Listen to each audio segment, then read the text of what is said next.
الرحمن الرحيم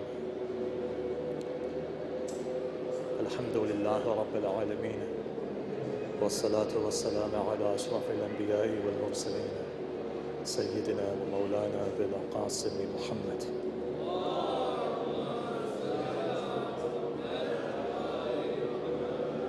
وعلى آل بيته الطيبين الطاهرين المعصومين المظلومين الذين أذهب الله عنهم الرجس وطهرهم تطهيرا.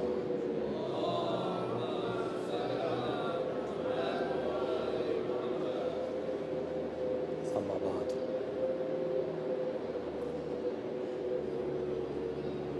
I know for many of us tonight concludes our visit to Sayyid al-Shuhada. I know a lot of you are tired. Many of you have come from very far. Some of your feet are blistered. Some of you have come with broken hearts. Tonight, when all the doors close in Karbala, know that one door is open, and that is the door of Sayyid al-Shuhada. Tonight we sit together, hopefully not for the final time. Tonight is that night, which is called the night of hope. Tonight is the night of hope. Tonight is the night of destiny for those people who understand.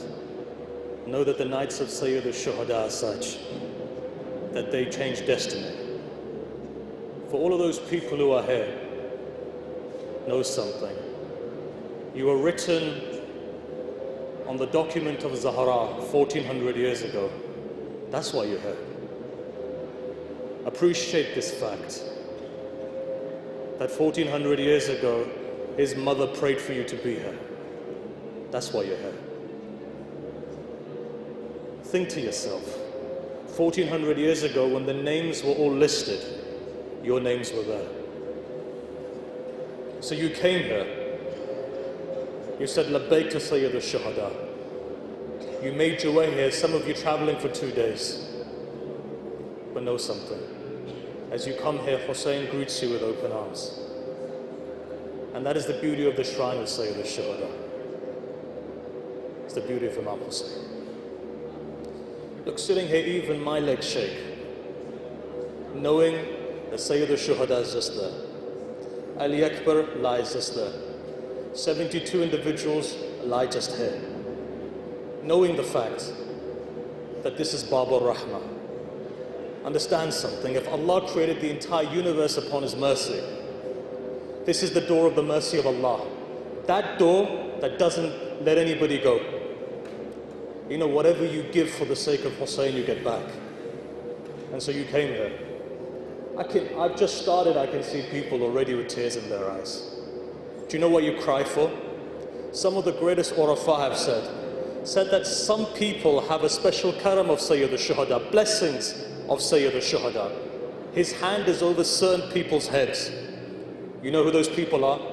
Say, when the name of Husain is mentioned, if tears come into your eyes, it's because Husain's special blessings are upon you. Why is that? Because his mother prays for you, that's why.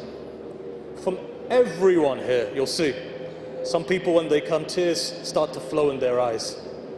Some people, the closer they get, tears come into their eyes. These tears are a barakah for you. That's why when these tears come into your eyes, thank your mothers. Why? Remember, when she was sick, she took you to the majlis of Husain. It used to snow, she took you to the majlis of Husain. It was hot, she took you. Already I can see certain people are missing their mothers because their mothers can't be here. You don't know how much of a blessing it is that your mothers fed you with wilayah. That's what brings you here today. Sometimes you come here, your heart is broken, you feel this pain. Why is that? Husain is the one that mends hearts. Your movement from Najaf to Karbala is a movement of ishq. You find lovers come here, but you know what? Sayyid al-Shuhada's door's not just open for you. You'll see people across the world coming here. I've seen it myself. I brought people here not from our faith, not from our denomination. Why? Because Husain pulls people towards him. You know, I remember last year, one of the greatest spiritual leaders of the Hindu faith, Dr. Chinmay Pandya, said to me, he said, you know what, one day bring me here to Karbala. I asked him, I said, what's your relation with Husain? He said, we know Husain. Husain is timeless. And that's what makes the difference. This Labbaika Ya Husain, what is it? It's a movement of the heart. And it's not restricted to just us. 1400 years ago, Sayyid al-Shuhada, when he stood alone there, created a revolution. Inqilab goes back to qalb, qalaba. See, when the heart moves, that's what Husain did. His revolution is not something physical. His revolution is a revolution, a movement of the heart. And how powerful it was that 1400 years later, your heart still moves. Let me ask you a question. Do you know how Husain looks like? No. Do you know how tall he was? No. Do you know what color eyes he had? No. Do you know when your great-grandfather passed away? No. Most people don't even remember their family members passing away. Ask that child sitting there, when did Husain pass away? Every one of these children here will say the day of Ashura. What is it about Imam Hussain? Imam Hussain changes the hearts of the people. That's what the difference is. You're sitting in history today. Why? Because this message is going in English all over the world. History is being made. Why is it being made? Because when the 12th Imam comes, every single person in this world will know who Imam Hussain is. It's like a domino effect. You'll go, you'll make that difference. Look, today, we've kept Hussain restricted just to these lands. Go see, look today in the United Kingdom. Our neighbors don't even know who Hussain is. Your parents, when they went to India and Pakistan, 30,000 Hindus came to Lucknow this year just to beat their chest for Imam Hussain. Go to Lebanon and see. You find Christians coming for the sake of Imam Hussain. In your India, Modi came to greet Imam Hussain. But look today in the United Kingdom, in Europe, in America. Why is it today nobody knows about Imam Hussain? Because we haven't done the duty that we should have done, to take this name and to take Imam Hussain to the people. What is Hussain? Hussain affects the hearts. When a Hindu comes to your majlis, or a Christian or a Jew comes, what does that mean? That means their hearts have changed. That's the difference. Today, our responsibility is this. We're not here just to preach to people who are already converted. Our responsibility is to take this message out. So when the 12th Imam comes, when he comes here, and he walks to that zarih, and he puts his hands through by miracle through the zarih, when he takes a 6-month-old body out, and he lifts up that body and he says, "O people of the world, what did this 6-month-old child do that they mutilated his neck like this?" That's the message. You need to spread that message. How does that happen? When you have the heart to spread it. Look, within the last 4 years, you've seen a part of the world, to mention Scotland. Imam Hussain Day has been established there. The first ever country in the world to have that. 5 people just like you, 4 years ago got up and did something that today it's institutionalized. United Nations tweeted it. The world knows about it. That's one domino. If 5 people can do that, you can do that in your city, and your states, in your countries. You'll see within no time. Hadith says, as the dhalal and the dhulamat increases, but there's a light, and that light will spread. This light begins here and spreads all over the world. Today we're sitting in history, therefore. The light of Hussain, when all of you go back home, you're taking that light back. Take it back and spread it across the world. This is that time. Look, when people ask, they say, look, our children in the West are leaving the pathway. They don't pray. They don't fast. They don't do this. They don't do that. Solution for all of this is one.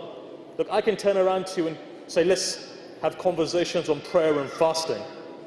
But we can go on for years on that. There's one solution. And that solution is this. Put wilayah into the hearts of your children, and you'll see everything else takes care of itself. This is that generation that's making a difference today. You're seeing some of these children more religious and more connected. Look, how many times have we been here? I say this on full authority. I'm sitting here. They're children who, when they say salam to the Imam, the reply comes back. Why is it that our generation or older than us can't do that? It tells you something. it says that there's an awakening taking place. If one group of people are going on that side, then you find these children, some of them are going on that side. It's your responsibility to make sure that message goes. How do you do that? Instill the love of Hussein in their hearts. How do you do that? Easiest thing is this: bring them to Karbala. Kamil al-Ziyarat, open it up, look at the traditions. Look at what our ulama say. You know what they say? If you have the means to go and you don't go once every 3 years, what happens to you? Right? You've been instructed to go, otherwise you're cut from that energy, that wilayah. Why do you go? Look, when you find that situations become more desperate, and you find confusion begins to spread, and you find hatred begins to increase, and you see that one another has hatred for one another, the only antidote is Sayyid al-Shuhada. Go to Ibn Taus and see. Ibn Taus narrates from Kumail. The reference is there. Go and look at it and see. Ibn Taus narrates. He says, Amir al-Mu'mineen one day takes Kumail, takes him onto the desert of Kufa. When they go out of Kufa, Amir al-Mu'mineen says to Kumail, he gives multiple signs before the coming of the 12th. He says, Kumail, I can see a time will come where they'll be standing there shoulder to shoulder in prayers, but they'll have both for one another, enmity for one another. People's purpose for coming to the centers to do ghiba of one another. You're seeing it today. There's ghiba even when you come here to Karbala. People speaking negatively of one another. You know the hadith says, a person who repents is the last person into heaven. And if you don't repent, you're the first one to hell. Imam continues, Amir al-Mu'mineen, right? He continues and he says, Kumail, after my son's death, Sayyid al-Shuhada, dhulamat and dhalala will spread upon the nation. Misguidance and darkness. What is the solution for that? Think about it. As time is going on, you are seeing misguidance beginning to spread. Look, I'm not here to advocate for any one person, nor am I here to advocate for anyone. Sitting here are Shias. Sitting here are Sunnis. Standing here are our brothers from other denominations. All I'm here to say is one thing. In this day and age, when there's confusion, go back to Hussein. Hold the light of that Hussein. Look, let me give you a tradition. 3 places you'll find this. You'll find part of the tradition in Al-Kafi. You'll find part of this tradition in Basar al-Darajat. Majlisi's narrated part of this tradition. Tafsir al-Qummi is also narrated part of this tradition. Tradition goes like this. When Allah says, Inni ja'alun fil ard al-Khalifa, I'm going to put a Khalifa on this world. What happens? What did the angels, as you know, said, Allah, you're going to put these people on this earth, or Adam on this earth, who's going to create bloodshed and create fasad. So what does Allah say? He says, look, I know what you don't know, right? The story is in front of you. I'm accelerating. At that moment, Allah didn't like the fact that he was questioned. In the tradition, it says, what Allah does is He makes them understand what insan is. So remember, sometimes Allah tests you. The purpose of this test, to raise your awareness. Alam an-Nur is where the angels are. In the tradition, it says, Allah cuts the angels from Alam an-Nur. Now imagine, angels are made out of Nur. They're disconnected from Alam an-Nur, which means what? They're disconnected from God. That they were wasl with Allah. It's cut. Darkness. In the hadith it says 7,000 years they begin to go around the arsh of Allah. In one tradition it says on the 4th level of heaven they ask Allah to build them a Kaaba so they can go around. Baytul Ma'mur is created. 7,000 years they beg Allah. Why? Allah wanted them to realize something. 7,000 years later, the tradition says a candle comes on the arsh of Allah and the light begins to shine. Angels go into prostration. So the angels ask, they say, Allah, what is this light that's shining, that's connected us again to you? The reply comes, says, this candle that is from the nur of Fatima. The light that shines is Hussein. Today know something. If the angels can't take the wasila, if they have to take the wasila of Zahra, then in this day and age when there's darkness, when you come to Hussein, put your head on the floor like a baby does and ask from Hussein for the sake of his mother Zahra. Let me continue that discussion. Continue, let's go forward and see. What else does it say? Somebody comes to the 6th Imam. They ask a question, they say, Mawla, how many years have gone by? You're still crying for your Jad Hussein. Why do you cry for? You know what the reply was? He says, listen, the only reason why we cry is to gladden the heart of our grandmother Zahra. If no one cries when they come here, you cry. Why? When Zahra's heart feels gladdened, Husain's dua comes upon you. All of this is for what, really? It's for Zahra, right? Look, I remember standing here a number of years ago. So I was standing here, reciting ziyarah, or maybe I was just standing here. A group of Iranian ladies were coming in. I still remember to this day, I could hear it. As they came in, their sons had been killed. So you could tell those were women whose sons had been killed. They had no sons. As they walked in, they were saying one thing to Imam Hussain. They were speaking to their sons, and they were saying one thing. They were saying, sons, we're not going to cry for you today. The reason is this. We're here to cry for you. Husain's mother wasn't there to cry over him in Karbala. So that's why we're coming here. Husain's mother wasn't there. Look, when you go inside, know something. What does Zahra say to Rasulullah? He says, Father, are you going to be there? He says, no. Is Abul Hassan going to be there? No. Hassan going to be there? No. Am I going to be there? No. She begins to cry. Why? Who's going to cry over my son? She does a dua. But you know what? You're the dua of Zahra.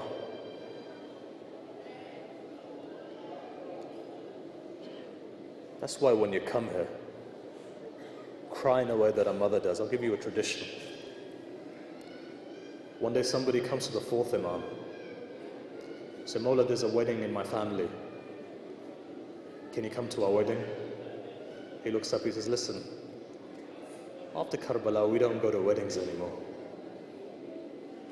He says, please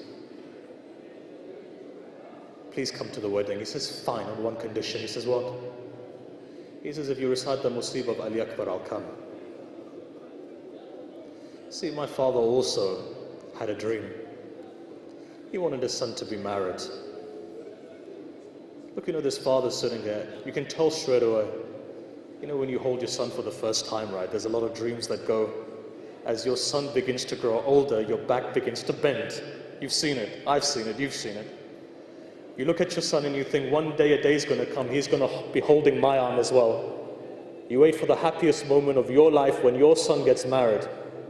Imagine if your son's life is cut, you never see that day, right? So what does Imam Zain al-Abidin say? He says, if you recite the Masa'ib of Ali Akbar, I'll come. He says, fine, we'll recite. Imam Zain al-Abidin goes, he sits down, people begin to cry. Imam looks up and he says, can you close all of the lights here? Can you extinguish all of the candles here? He says, Mawla, why? He says, maybe somebody feels embarrassed to cry. He goes, the haqq is such that you don't feel embarrassed. Just close all the lights. Just closed all the lights. Everyone began to cry. Tradition says that when the lights opened, Imam Zain al-Abidin wasn't there. So people looked around, they said, where is he? When they looked up, they saw him standing next to the door. So people asked, they said, Mawla, why are you standing there for? You know what he replied? He said, when I came, I was your guest. Now that you're crying over my father, all of you are my guests. You see that door over there? When you leave that door next time, maybe a man is standing there to greet you. Look how Kareem Ahlulbayt are. Do you know how much pain Sajjad has in his chest? You know, Sajjad will sit there in Medina, right? One day he was crying. When he was crying, somebody came to him and they said, Sajjad, why are you crying for? You know what he replied? He says, I miss my Sakina. He says, what do you miss about her? He says that when they made me walk over thorny bushes, my arms used to be tied. When the thorns used to go into my blisters, I would say, pain used to come. My sister would come to me one day, she said, brother, I've never seen you stretching your legs out. He says, there's thorns in my feet. She took her small hands and started to remove the thorns from my feet. He said, but when Shimr made her walk over thorny bushes, My arms were tied behind my back. When she said, I couldn't take it out.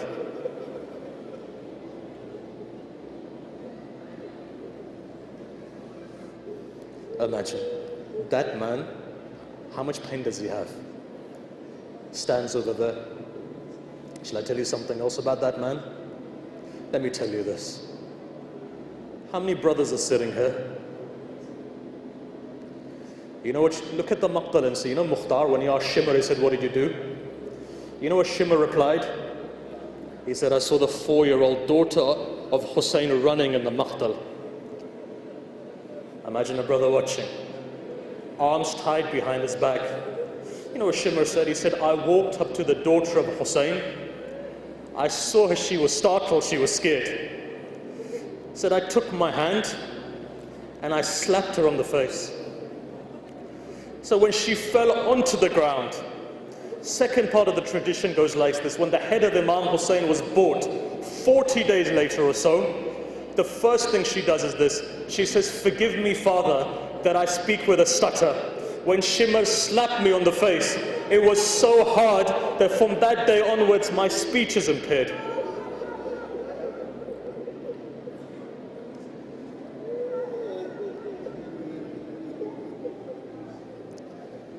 Imagine. That's why they say, cry in such a way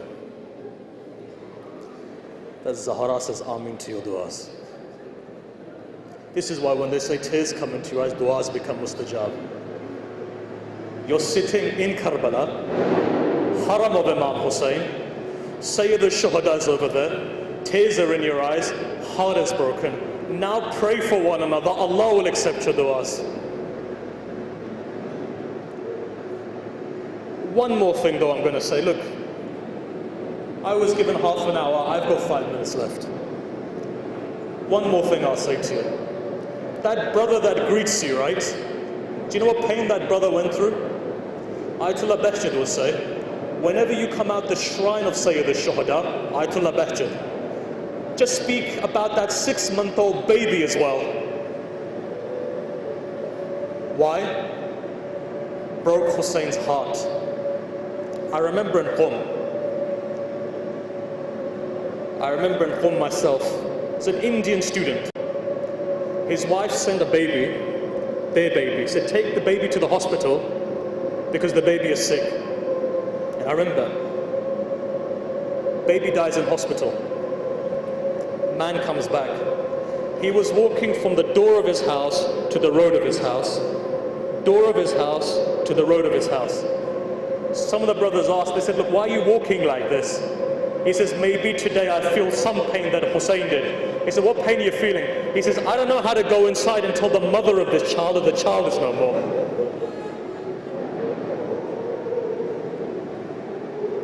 So now if I can narrate this, I'll narrate this. 11th of Muharram comes, 71 heads are cut and brought up on a spear. Shimr comes to Umar ibn Sa'd, says there's one head missing. All of the heads are there. Says, what head is it? He said, I saw Husain go behind the tent. He was digging a small grave. He buried a head there, buried a body there. He said, go and find it. You know what he does? He says to horse riders, he says, horse riders, take your spears and go behind and find it. Now imagine this. One mother's arms are tied behind her back. She's watching. 4 horse riders begin to ride, spears in their hand. One spear's hit on the ground. She looks up at the spears. She looks at the body of Sayyid al-Shuhada. Second spear goes down. Again, she looks at the body of Husain, looks behind the tent. Third time they say when the spear goes in, for some seconds the spear stays inside. When the spear comes out, a small baby was there. Head was dangling. Shimr walks forward with a knife. Head was dangling, cuts the small head, raises it on a spear.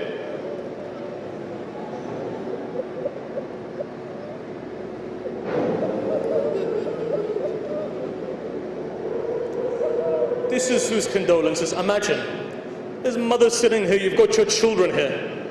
Imagine that woman who lost one daughter in Sham and one 6-year-old baby here. What would she say? It says in the books, before she left, she said to Imam Sajjad, she said, Sajjad, leave me here. I've got nothing to go back home to. My daughter's there. My son is here. What am I going to go back to? At least if I'm here, I can say to all of the zawar of Husain, this is the qabr of Husain. Everyone's been mentioned. Final tradition. Do your dua. This is the time that dua becomes mustajab. Look, you know your pain better than I do. Husain knows your pain better than all of us. I'm going to just narrate one thing, and that's it. You pray, tears are in your eyes. Now it's you and Sayyid al-Shuhada. Final tradition.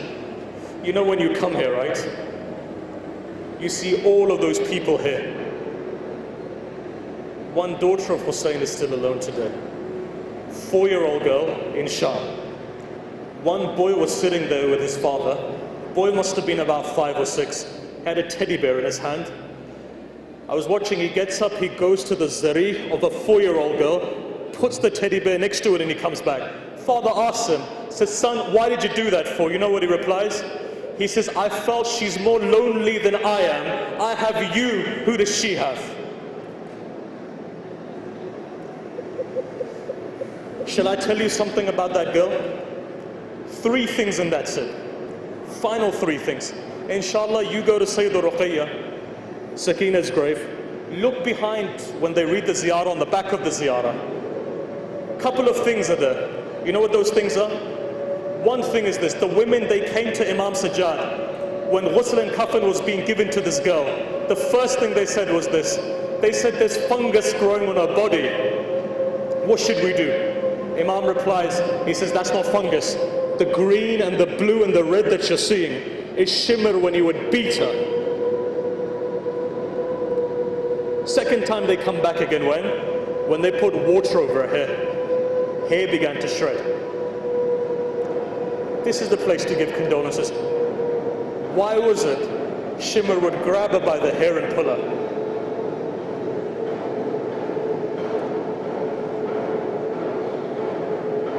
Final thing I'll say is this. This is the land of Karbala. The protocol is you go to Bab al-Rahma, right? You go to door of Husain, which is Abul Fadl Abbas. Final thing I want to say is about Abbas. Why? Because I feel that Imam Hussain will like it. Bless all of our taste. Look, it was a mimbar like this many years ago. Ayatollah Yahya Yathrabi was sitting under the mimbar. A wa'is stands up on the mimbar and he says, an arrow went into the eye of Abbas. Yahya Yathrabi falls onto the ground crying. He gets up, he says, please don't recite that again. He says, why? He says, maybe the hadith is weak. That night when he goes to sleep, in his dream he sees Abul Fadl Abbas come to him. He says, Shaykh, why did you stop my wa'is from reciting this? He says, Mawla, I didn't know if the hadith was correct. He says, the hadith was correct. An arrow did go into my eye. He says, but listen, when an arrow goes, something goes into your eye, it hurts a lot. He said, the pain was so much, people have a hand to pull out. He says, I didn't have any arms. I was moving my body side to side to take out this arrow, but the arrow wasn't coming out. He says, it was hurting so much. I wanted to call Husain, but I couldn't call Husain because I knew Husain was alone. He said, I knew Zainab was there. He said, I didn't know what to do. I put my head between my legs and I was holding the spear with my knees to pull it out. Every time I pulled it, my eye was hurting so much, I didn't know what to do. I couldn't call Husain. So finally, when the pain got so much, I looked towards Najaf and I said, Father, come and help me because this pain is too much.